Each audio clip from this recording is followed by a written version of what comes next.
Welcome to the garden. Today, we're going to grab our pruners and we're going to harvest some thyme. I'm going to teach you how not to kill your thyme. And then we're going to go in the kitchen and we're going to make a couple recipes. We're going to be filling this jar full of thyme, about halfway. And then I'm going to cover it in honey, just a little bit over the top of that. And we're going to let it ferment. The next recipe we're going to make is actually going to be a spice mixture. This is a wicked good chicken spice mixture that we've used for years. It comes from the cookbook Pitmaster. It is about to rain on us, so we're going to make this fast. But here we have lemon thyme and we have a standard English thyme, common thyme, English thyme. We have two different kinds of thyme. Now, thyme is a woody perennial herb. So you can't just go in and whack it back and expect it to live, because it's not going to like that. You have to only cut the green growth. If you get into the woody stem on the bottom, it's going to be very unhappy with you. Come here, let me show you. Here's what I mean about a woody base. Can you see in here? You have the woody stems and you have this nice long green growth. What we want is just the green growth. Now, if you get down in here, this is the woody stem. It's going to grow. It's going to keep growing. But what you want to cut is just the green growth. Now, when I have a patch this large, I'm not going to be precise about it. I'm going to go in there and I'm going to take chunks.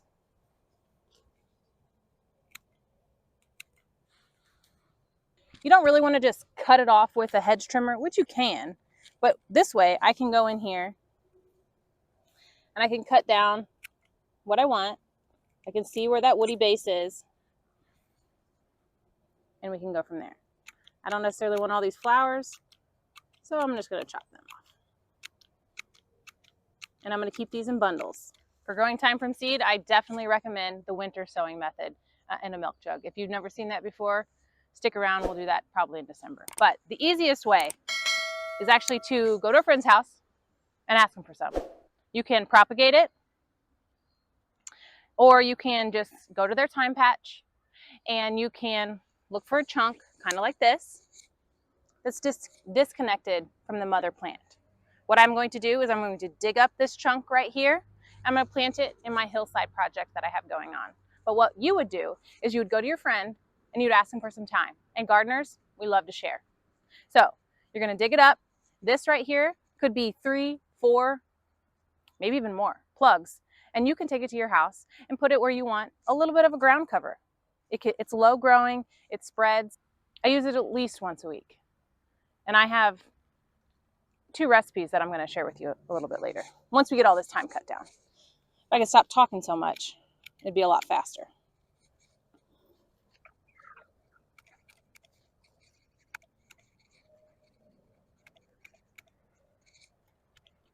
Look how beautiful that bundle is. I'm going to be able to tie that up.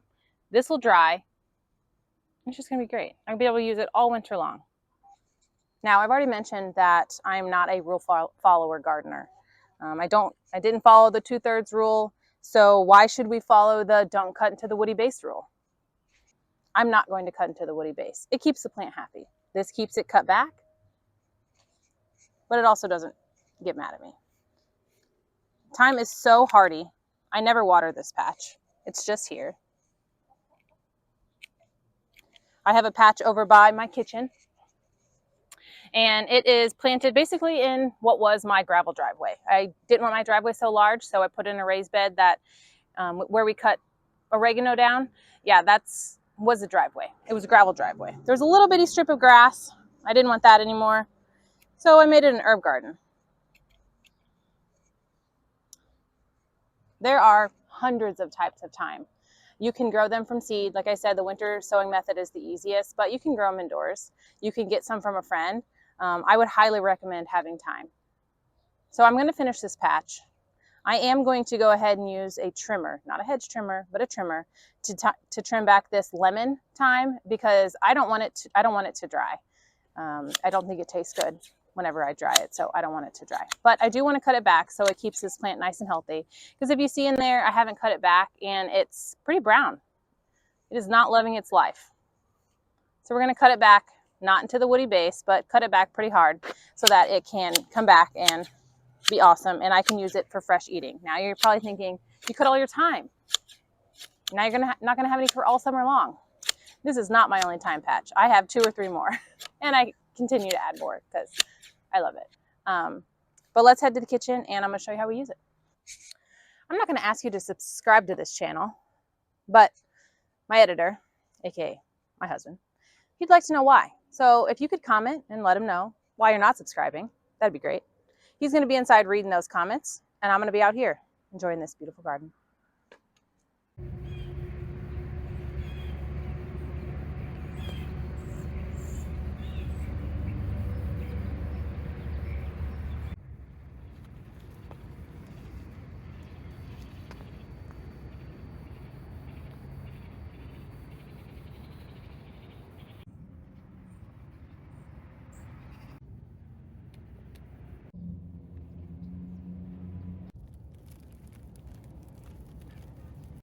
Let's get this thyme preserved and ready to use for whenever we need it.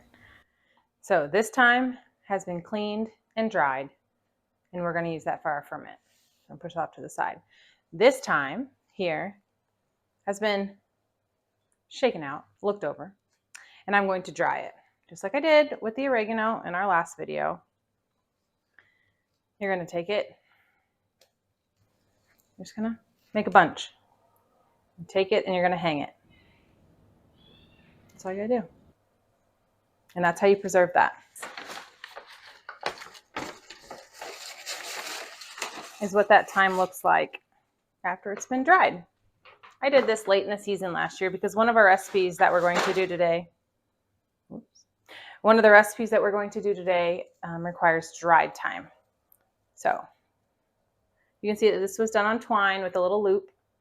You can just hang it, and I hung it in my pantry to let it dry. The first recipe, like I mentioned, is a ferment. So we are going to make fermented honey thyme. And thyme has a ton of medicinal properties. I'm not an herbalist. I'm not going to act like I am and tell you all of those medicinal properties, but look it up. It's great for you. That's why whenever my kids are sick or my family's sick, chicken noodle soup, fermented honey thyme, anything that I can get thyme and oregano and all of those wonderful herbs into their diet, into their meals, we do that. We're going to be filling this jar full of thyme, about halfway. And then I'm going to cover it in honey, just a little bit over the top of that. And we're going to let it ferment. We're going to put a lid on it and we're going to let it ferment, and you're going to mix it around every couple days. So I'm going to trim off some of these flowers because I don't want that. I do use the stems and all in this ferment that I'm going to use here because it's fine. Now, why do I make fermented thyme honey? Well, fermenting obviously has all of the good gut bacteria whenever you ferment. Thyme is great for your immune system when you're feeling ill, and so is honey. I also make the garlic fermented honey. I'm sure you've seen a video about that. My husband won't eat it. He says something about like it tastes bad. I don't know what he's talking about, but so he won't eat it. So I make this instead for him because he will eat this.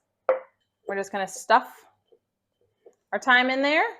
See how it fills it about halfway. Like that. Now, I'm not using any special honey today. I don't have any on hand. So this is what we're going to use. This is just a raw honey from my Aldi's that's here in town.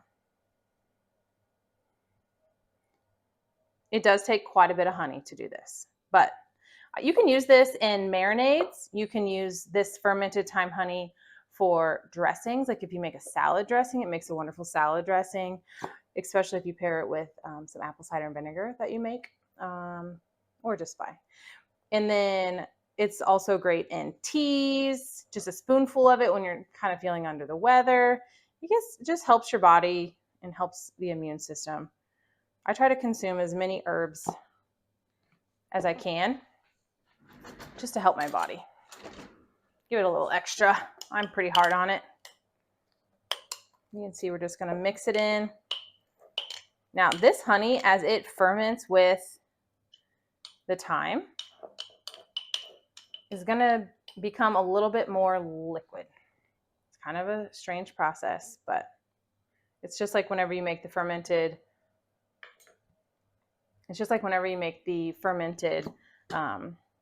garlic honey. It gets kind of liquidy and it's kind of strange, but that's just from the fermenting, and the liquid that's coming out of the herbs or the garlic. You can also add onion with this, is very wonderful. But again, I made that and my husband wouldn't eat it. Something about, he says his food has to taste good to eat it. Told him it's medicine. Medicine doesn't taste good. He didn't believe me. So anyways, we're just doing thyme honey.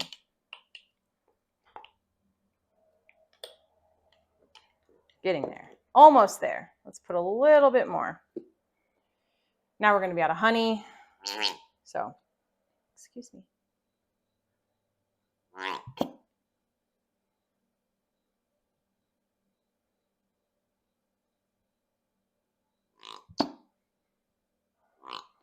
That should be good.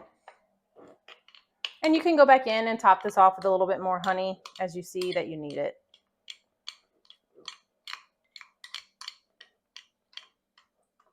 You just want to make sure that your thyme is completely covered and none of the sprigs are sticking out or anything like that. That's how it's going to go bad. Now I might add a little bit more thyme to this, but I have to make sure I might add a little bit more honey to this, but I have to save some honey for my daughter's breakfast or I will be very in trouble. So we're going to put a lid on this. And we're just going to set it off to the side. And every few days, you're going to want to stir it, kind of mix it around. You can see that the honey and thyme are all mixed together. Actually, you know what? I see a pocket right there. That's dry. And that's what would cause your ferment to go bad, is if you have dry pockets, that oxygen is in there. And so, make sure we fix that.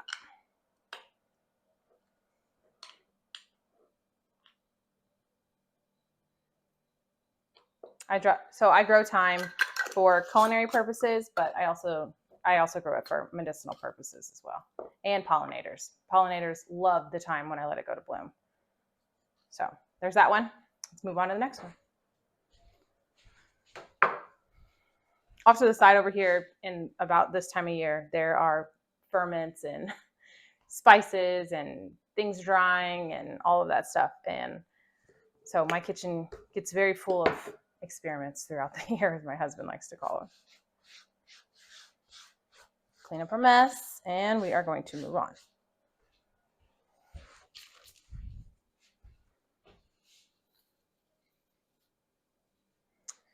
The next recipe we're going to make is actually going to be a spice mixture. This is a wicked good chicken spice mixture that we've used for years. It comes from the cookbook Pitmasters. My husband introduced me to it. My husband is super into smoking meats, and so this is one of the rubs that was in that cookbook, and it has been delicious. We use it all of the time for everything. On our chicken, on our pork, it goes on our vegetables, it goes on all kinds of stuff. So this thyme that we have here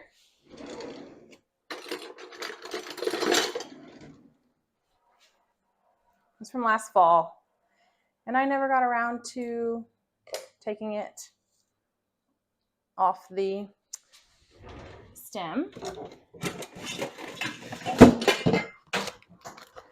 that I could use it. I'm just taking a few smaller clumps here.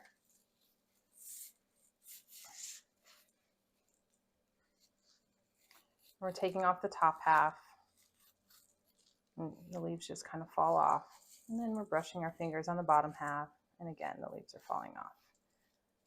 The woody part of it is getting a little bit brittle, so there's a little bit more woody base in there than I would really like to have. So, and if you could just smell the way this smells right now, oh, it's wonderful. I just want to show you something.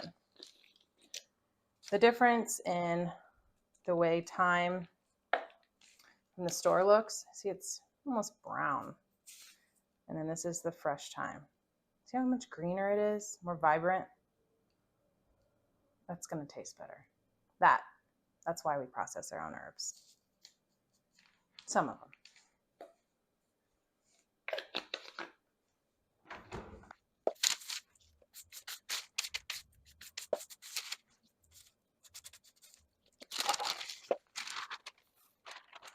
Let's go ahead and get finished on making this dry rub or spice mixture. Okay, so we have our thyme.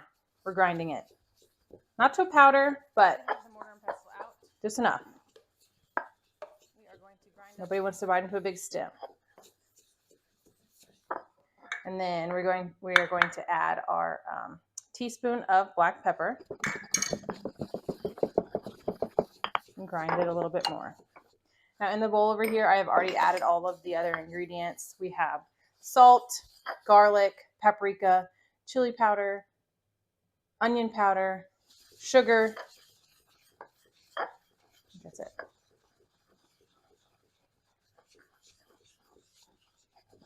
The recipe will be in the comment. I just didn't think I would remember it off the top of my head.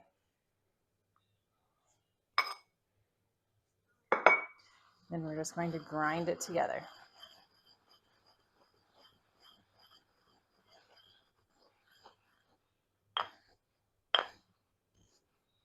And you can try it and add the spices that you like. This recipe also calls for cayenne pepper. I don't add that. My kids don't like things that spicy. I also don't add quite as much of the chili powder because for whatever reason, I don't like chili powder. I don't like chili powder and I don't like liquid smoke. So those two items are just, I can taste them. As soon as they're in there, I can taste them. So we're just grinding this together using your spice grinder, your mortar and pestle. Use a bowl. You don't really have to grind it all that much. This just kind of makes it a little bit finer so that whenever you're seasoning your ingredients, a little bit of a flavor can get on every little bite that you're eating. It's delicious. And when I'm finished with this, I'm going to take my jar, and I'm going to dump it in here. And then when I want to use it, just take it out, sprinkle it on things. If you have some old shakers, like if you have some old spice jars that you want to use, or you're fancy and you have the ones with the label, great, use those.